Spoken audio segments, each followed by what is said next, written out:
नमस्कार साथियों, कैसे हैं आप? आप सबका अपने इस यूट्यूब चैनल पे बहुत-बहुत स्वागत है।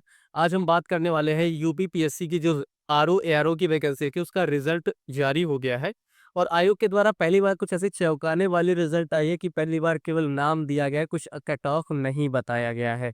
तो क्या है पूरा मामला और इस चीज़ से लेके अब जो है छात्रों के द्वारा विरोध भी चल रहा है कि उसका कट ऑफ जारी किया जाए। कम से कम पता तो चले कि इस बच्चे का जो है कितना नंबर आया है, किस नंबर पे मेरिट बना है। ये सब चीज़ें पता चली बट इस चीज़ के बारे में भी आयोग की तरफ से कोई भी जानकारी नहीं दी गई है। तो क्या रिज़ल्ट का नोटिफ़िकेशन कैसे आया है, क्या चीज़ें हैं, वो सब हम इस वीडियो में आज समझने वाले हैं। तो देखिए इस चीज़ को लेके छात्रों के द्वारा विरोध भी चल रहा है क्योंकि कई छात्रों का मानना ऐसा है कि उनका 150 प्लस नंबर है बट फिर भी उनका मेरिट लिस्ट में नाम नहीं है। तो क्या सरकार या आयोग जो है धांधली कर रही है या आयोग क्या कर रहा है, मतलब किस वजह से ऐसे वो पहली बार हुआ कि उसने रिजल्ट नहीं जारी किया बल्कि केवल एक मेरिट लिस्ट जारी कर दी है जिसमें सिलेक्टेड बच्चों का नाम है। तो किस आधार पे, किस बेस पे, कितने कट ऑफ पे इन्होंने ये सिलेक्ट किया हुआ है, इसके बारे में कोई भी इंफॉर्मेशन नहीं दी हुई है। आइए हम पहले देख लेते हैं कि सरकार जो आयोग की तरफ से जो जारी किया गया है उसका ऑफिशियल नोटिस अगर हम देखें तो यहाँ पे देखिए आप, अगर यहाँ पे देखेंगे आप तो इसमें दिखेगा कि ये कार्यालय उत्तर प्रदेश लोक सेवा आयोग के द्वारा जो है ये जारी किया गया है कब 16 सितंबर को, ठीक है। 16 सितंबर को ये जारी हुआ है और इसमें क्या चीजें बताई गई है देखिए। आयोग के विज्ञापन से क्या A7E1 2023, ये वैकेंसी कब की थी, 2023 की थी। तो 9/10/2023 के क्रम में दिनांक 27 जुलाई यानी 27 जुलाई भी इसका पेपर हुआ था, री एग्जाम हुआ था, ये भी पता है आपको। इसको पहले लेके कितना बवाल चला था कि एक शिफ्ट में होना चाहिए जो है, ठीक है। तो वो सब तो ठीक है बट आपके 27 जुलाई को ये आयोजित हुई थी कौन सी, समीक्षा अधिकारी और सहायक समीक्षा अधिकारी की, ठीक है। इसमें कुल कितने थे देखिए आपके, लगभग आपके 10 लाख जो है 76,000 अभ्यर्थी ने ऑनलाइन आवेदन किया था जिसमें से आपके 4,54,589 अभ्यर्थी परीक्षा में सम्मिलित हुए थे, बाकी आधा से ज्यादा लोगों ने पेपर छोड़ दिया था। उसके बाद प्रश्नगत परीक्षा में पदों की कुल संख्या जो है कितनी थी, 419 थे, कुल पद कितने थे, 419 थे। और प्रारंभिक चर्चा यानी जो प्रीलिम्स था इसका, इस परिणाम के आधार पर समीक्षा अधिकारी की कुल 338 पदों के लिए जो टोटल पोस्ट 419 था, उसमें से जो आपकी समीक्षा अधिकारी यानी आरू का जो पद था उसकी 338 वैकेंसी थी, उसके सापेक्ष कितने अभ्यर्थियों को 6,093 अभ्यर्थियों को बुलाया गया है। सहायक समीक्षा अधिकारी के कुल जो 79 पद थे, उसके सापेक्ष में 1386 यानी 1386 स्टूडेंट यानी अभ्यर्थी जितने हैं उनको सिलेक्ट किया गया है। और फिर सहायक समीक्षा अधिकारी यानी लेखा विभाग के जो 2 पद थे, उसके लिए जो है 30 अभ्यर्थियों को शॉर्टलिस्ट किया गया है, ठीक है।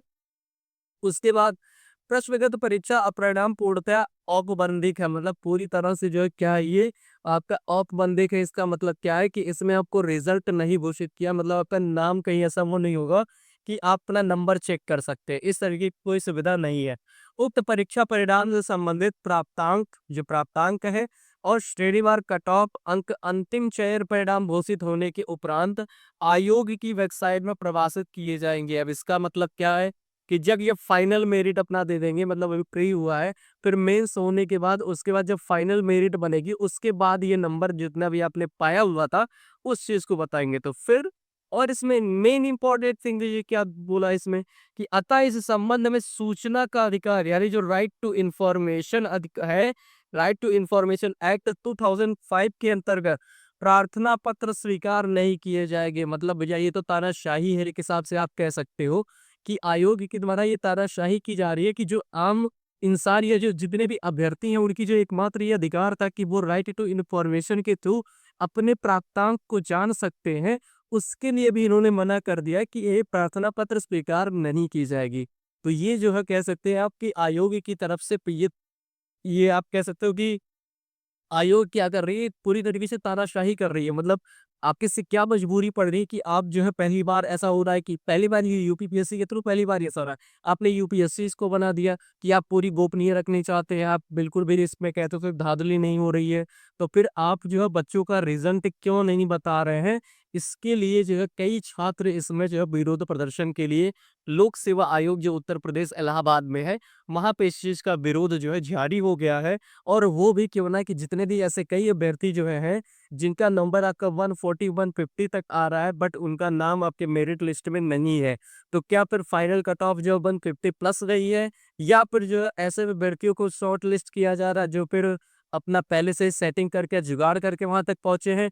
तो इस चीज़ को लेके जो है डिमांड कर रहे हैं, जितने भी अभ्यर्थी पेपर दिए थे, वो सब इस चीज़ का डिमांड कर रहे हैं कि इसकी निष्पक्ष तरीके से जाँच की जाए और फिर फाइनल मेरिट जो इसका है, उस चीज़ में कितना नंबर किसका आ रहा है, इस चीज़ को भी जारी किया जाए। इसको लेके जो है छात्रों के द्वारा डिमांड किया जा रहा है। तो अभी कई ऐसे छात्र हैं जिनका 140 से लेकर 150 के बीच में उनका नंबर आ रहा है, लेकिन उनका नाम जो है जो मेरिट लिस्ट जारी किया गया है, ठीक है? अभी मैं आपको मेरिट लिस्ट दिखा दूँ यहाँ पे, तो देखिए यहाँ पे ये मेरिट लिस्ट इस तरीके से जारी किया गया है, ठीक है?